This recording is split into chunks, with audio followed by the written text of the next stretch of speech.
कहानी की शुरुआत ह्यूबर्ट नेशनल बैंक से होती है, जहां चोर बन चुके स्पेशल फोर्सेस के कमांडो अपनी पहली ही चोरी में इसी बैंक को निशाना बनाते हैं। उनका लीडर सीधे बैंक मैनेजर के पास जाता है और बिना एक पल सोचे उसके सीने में गोली मार देता है, जिससे पूरा बैंक सन्न रह जाता है और वहां मौजूद लोग डर से कांप उठते हैं। इसके बाद चोर पूरी योजना के साथ सिक्योरिटी गार्ड्स को काबू में कर लेते हैं और हॉल के बीच एक ब्लूटूथ स्पीकर फेंक देते हैं, जिसमें से सख्त आवाज गूंजती है कि सब नीचे लेट जाओ और अपने हाथ जमीन पर रखो। इससे डर के मारे सभी लोग तुरंत नीचे बैठ जाते हैं और बैंक के कर्मचारी घबराकर सेफ खोल देते हैं। सिर्फ 2 मिनट के अंदर पूरी चोरी खत्म हो जाती है और चोर $3 मिलियन यानी करीब 25 करोड़ लेकर वहां से निकल जाते हैं। भागते वक्त वे एक मोशन एक्टिवेटेड बम वहां छोड़ देते हैं और उसी स्पीकर से फिर धमकी भरी आवाज आती है कि अगर कोई भी उठा या पुलिस को कॉल किया तो बम 15 मिनट में फट जाएगा। जाते जाते लीडर सीसीटीवी कैमरे की तरफ देखता है और उसे गोली मारकर नष्ट कर देता है। पलक झपकते ही ये चोर शहर की गलियों में ऐसे गायब हो जाते हैं जैसे कभी थे ही नहीं। करीब 25 मिनट बाद FBI को इस चोरी की खबर मिलती है, लेकिन सीन पर सिर्फ एक ही सुराग बचा होता है और वह है बम पर लगा एक फिंगरप्रिंट। इसके अलावा कोई सबूत नहीं मिलता, जिससे सेक्रेटरी जॉनथन हैरान रह जाता है। उसे समझ नहीं आता कि इतनी आसानी से तो चोरी की, तो फिर चोरों ने बैंक मैनेजर को क्यों मारा। उसे शक होता है कि इसके पीछे कोई बड़ा राज छिपा है, इसलिए वह सबूत ढूंढने निकलता है। लेकिन उसका साथी बताता है कि पुलिस बम अपने साथ ले जा चुकी है और ये देखकर जॉनथन और भी गुस्सा हो जाता है कि पुलिस इस केस में क्यों घुस रही है। गुस्से में वह सीधे पुलिस स्टेशन पहुंचता है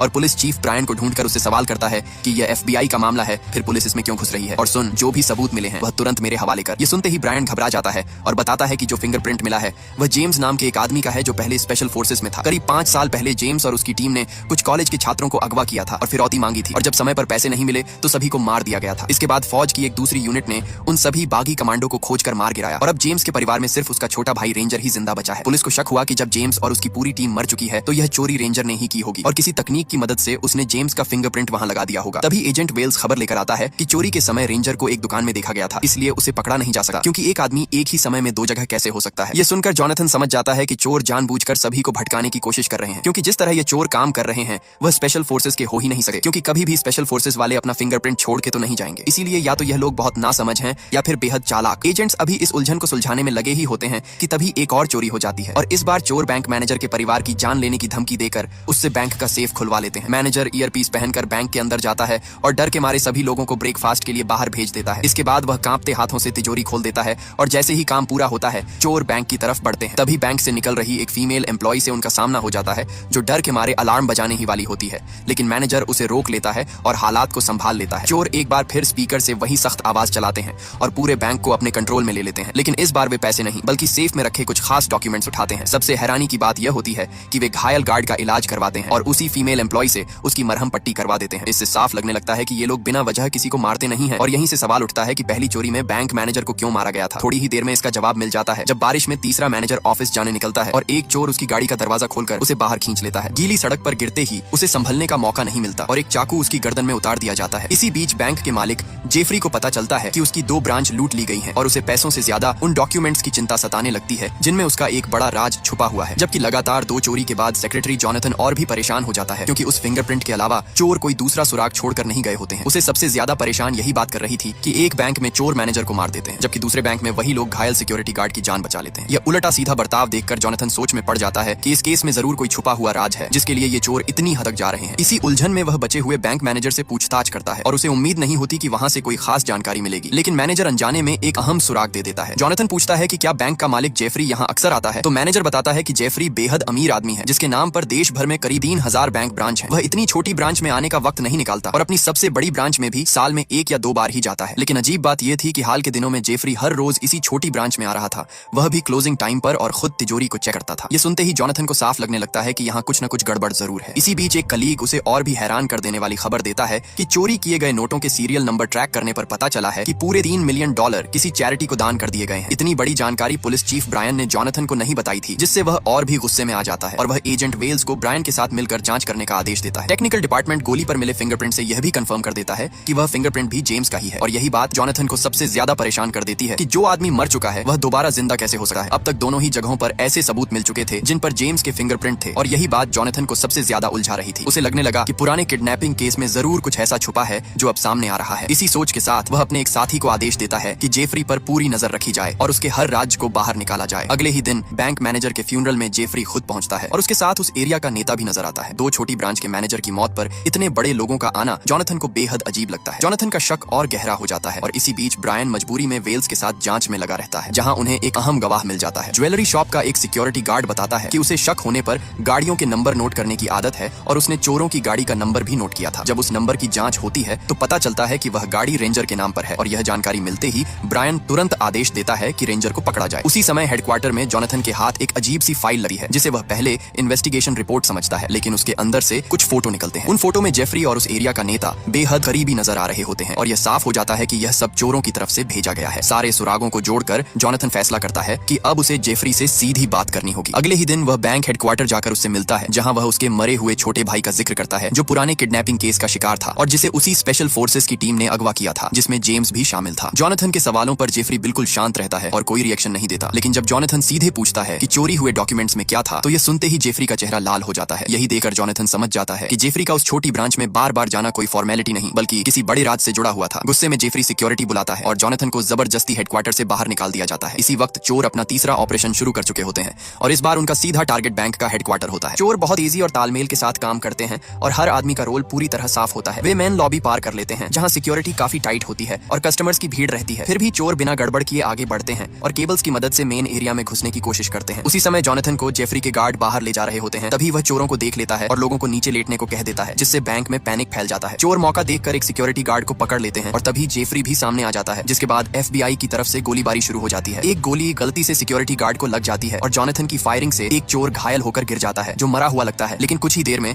वह अचानक उठकर हमला कर देता है। हालात बिगड़ते देख जोनाथन पहले जेफरी को सुरक्षित जगह पहुंचाता है और फिर वापस चोरों से भिड़ जाता है, लेकिन इस बार चोर उस पर भारी पड़ते हैं और आखिरकार घायल सिक्योरिटी गार्ड के साथ जोनाथन किसी तरह जान बचाकर निकल पाता है, जबकि चोर अपना काम पूरा कर चुके होते हैं। एक लंबी लड़ाई के बाद जेफरी के पास सिर्फ एक बॉडीगार्ड बचता है जो थकान से गिरने वाला होता है। सबसे हैरानी की बात यह रहती है कि सामने खड़ा चोर बॉडीगार्ड पर हमला नहीं करता, क्योंकि शुरू से आखिर तक उनका एक ही टारगेट जेफरी होता है। चोर बॉडीगार्ड को हथियार नीचे रखने को कहता है, लेकिन तभी उसका एक साथी वहां पहुंचकर बॉडीगार्ड के माथे में गोली मार देता है। यह देखकर लीडर गुस्से में उस पर चिल्ला उठता है। इसी पल जोनाथन मौका देखकर हमला करता है और गोली चलाने वाले चोर को मार देता है, जबकि लीडर को जिंदा पकड़ लिया जाता है। हालात पलटे देख चोरों में से एक तुरंत एक महिला कर्मचारी को पकड़ लेता है ताकि उसके बदले अपने साथी को छुड़ा सके। दोनों तरफ बातचीत होती है और एक्सचेंज का फैसला हो जाता है। जोनाथन जानता है कि अगर उसने चोर को छोड़ा तो शायद वह खुद जिंदा न बचे। हैरानी की बात यह होती है कि चोर अपना वादा निभाता है और जोनाथन को छोड़ देता है और अपने साथियों को गोली न चलाने को कहता है। सभी चोर तेजी से वहां से निकल जाते हैं और FBI पूरा क्राइम सीन सील कर देती है। टेक्निकल टीम जब बॉडी की जांच करती है तो पता चलता है कि फिंगरप्रिंट मिटा दिए गए हैं और दांत तक निकाल दिए गए हैं ताकि पहचान कभी न हो सके। इसी बीच ब्रायन को कॉल आता है जिसमें बताया जाता है कि रेंजर मिल गया है। ब्रायन और वेल्स तुरंत उस जगह पहुंचते हैं, लेकिन कमरे के अंदर उन्हें सिर्फ रेंजर की भाभी मार्ता मिलती है। वह बताती है कि जेम्स की मौत के बाद रेंजर जब भी मिलने आता है तो घर के खर्च के लिए कुछ पैसे देकर चला जाता है ताकि बच्चों का गुजारा हो सके। ब्रायन को लगता है कि यहाँ से कोई खास सुराग नहीं मिलेगा। तभी उसे खबर मिलती है कि रेंजर को एक पुराने घर के पास देखा गया है जहाँ शायद बाकी चोर भी छुपे हो सकते हैं, लेकिन ब्रायन यह बात वेल्स से छुपा लेता है। असल वजह यह होती है कि ब्रायन की पत्नी काफी समय से कैंसर से जूझ रही होती है और उसकी छोटी सी सैलरी में इलाज कराना मुमकिन नहीं है। अपनी पत्नी के दर्द को याद करके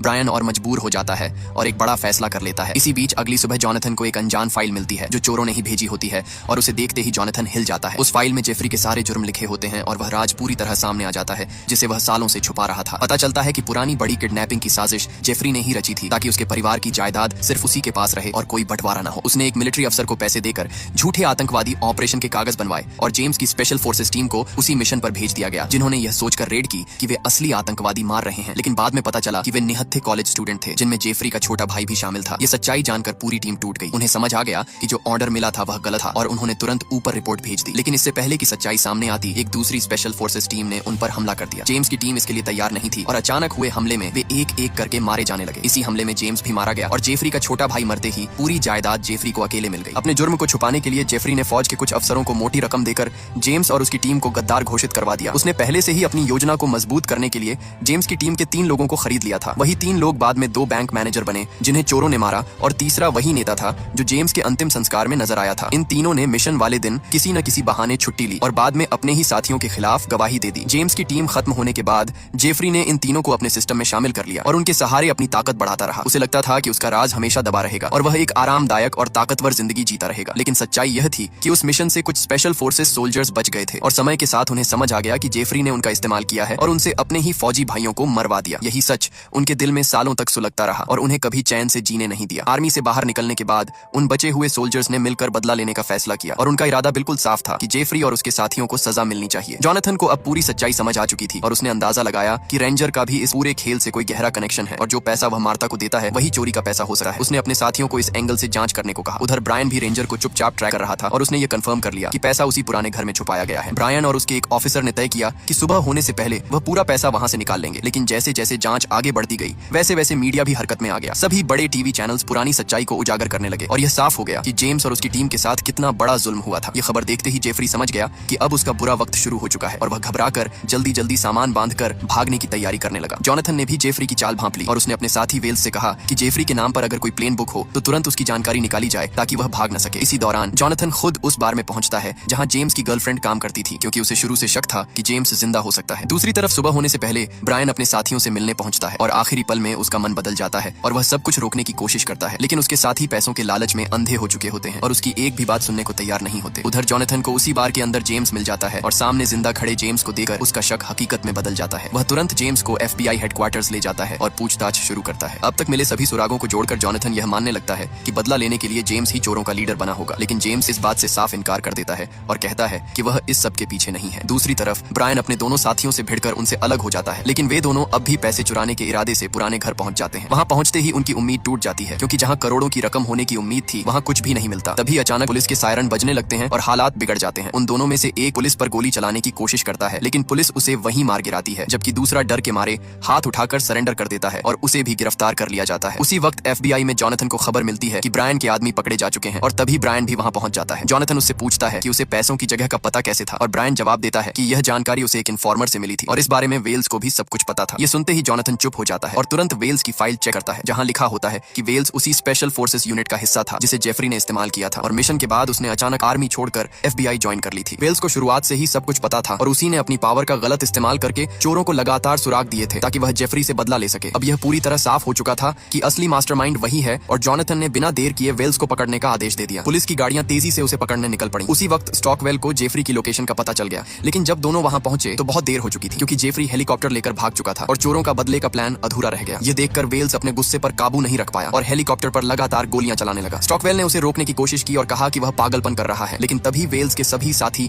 हथियार लेकर वहां पहुंच गए। यह देखकर स्टॉकवेल को भी यकीन हो गया कि इस पूरे खेल का असली दिमाग वेल्स ही है और हालात चाहे जैसे भी हों वह पीछे हटने वाला नहीं है। उसने पूरी ताकत लगाकर लड़ाई की और अपने आसपास मौजूद कई चोरों को गिरा दिया और वेल्स को जमीन पर फेंक दिया, लेकिन इसी बीच एक चोर ने पीछे से हमला कर दिया और राइफल के बट से स्टॉकवेल के सिर पर वार करके उसे बेहोश कर दिया। थोड़ी ही देर में पुलिस की गाड़ियां सायरन बजाते हुए वहां पहुंच गईं और जॉनथन दौड़ते हुए छत पर आया, लेकिन तब तक बहुत देर हो चुकी थी। छत पर सिर्फ एक जख्मी स्टॉकवेल पड़ा था, जबकि वेल्स अपने साथियों के साथ फरार हो चुका था। तभी ब्रायन को याद आया कि उसने वेल्स की गाड़ी में एक मैप देखा था जिसमें एक जगह पर निशान लगा हुआ था और उसी याद के सहारे वह वहां पहुंच गया जहां वेल्स पैसा शिफ्ट कर रहा था। ब्रायन को देखते ही वेल्स ने उसे वहां से चुपचाप चले जाने को कहा, लेकिन जब ब्रायन पीछे नहीं हटा तो वेल्स ने गोली चला दी। लेकिन वेल्स ब्रायन को यूं ही छोड़ने वाला नहीं था, इसलिए उसने खुद पुलिस को ब्रायन की लोकेशन बता दी और फिर जेफरी को ढूंढने निकल पड़ा। जॉनथन भी उन्हें ऐसे ही जाने देने वाला नहीं था और कुछ महीनों बाद उन्हें मेक्सिको में जेफरी का सुराग मिल गया। जॉनथन को पूरा यकीन था कि वेल्स भी वहीं होगा, इसलिए वह अकेले ही उसे ढूंढने निकल पड़ा और जब दोनों आमने सामने मिले तो जॉनथन की आंखों में वेल्स के लिए दया, गुस्सा और दर्द सब एक साथ नजर आ रहा था। वेल्स जॉनथन को बताता है कि वह और उसके साथी सालों से अंदर ही अंदर मर रहे थे और उस मिशन के वक्त ही उसे महसूस हो गया था कि कुछ बहुत गलत है, लेकिन एक फौजी को सवाल पूछने की इजाजत नहीं होती, उसे बस ऑर्डर फॉलो करने होते हैं, यही उसका फर्ज होता है। उस दिन हुई गलती ने उसे कभी चैन से सोने नहीं दिया और जैसे जैसे मिशन आगे बढ़ा उसके दिल का डर और गहरा होता चला गया। आखिर में जब सिर्फ जेम्स जिंदा बचा और उसकी आंखों में डर दिखा तब वेल्स को पूरा यकीन हो गया कि उनका शक सही था और उन सब का इस्तेमाल ऊपर बैठे लोगों ने किया था। सच जानने के बाद वेल्स और उसके साथियों ने जेम्स की मौत का नाटक रचा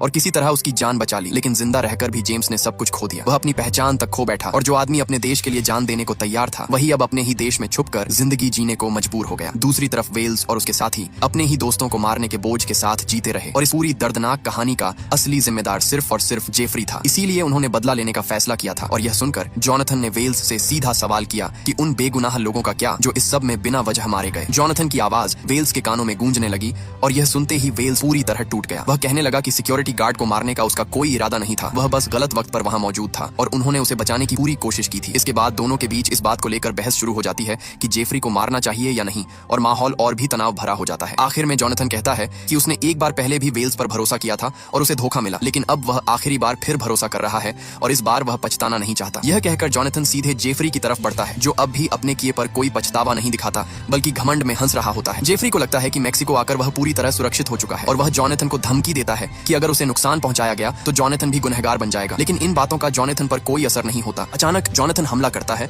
और जेफरी के पेट में चाकू घोंप देता है, जिसे देखकर आसपास मौजूद लोग डर के मारे भागने लगे हैं। जेफरी का बॉडीगार्ड अपने बॉस को घायल देखकर बंदूक निकालता है, लेकिन वेल्स पहले ही उसे देख लेता है और गोली मार देता है। इसके बाद जॉनथन अपनी बंदूक वेल्स पर तान देता है और दोनों एक दूसरे के सामने खड़े हो जाते हैं, लेकिन वेल्स अपनी बंदूक नीचे कर देता है और पीठ फेर कर चलने लगता है। वह अपनी किस्मत जॉनथन के हाथों छोड़ देता है और सालों से दिल पर रखा बोझ आज उसके अंदर से उतर जाता है और जॉनथन भी उसे जाते हुए देखकर अपनी बंदूक नीचे कर लेता है।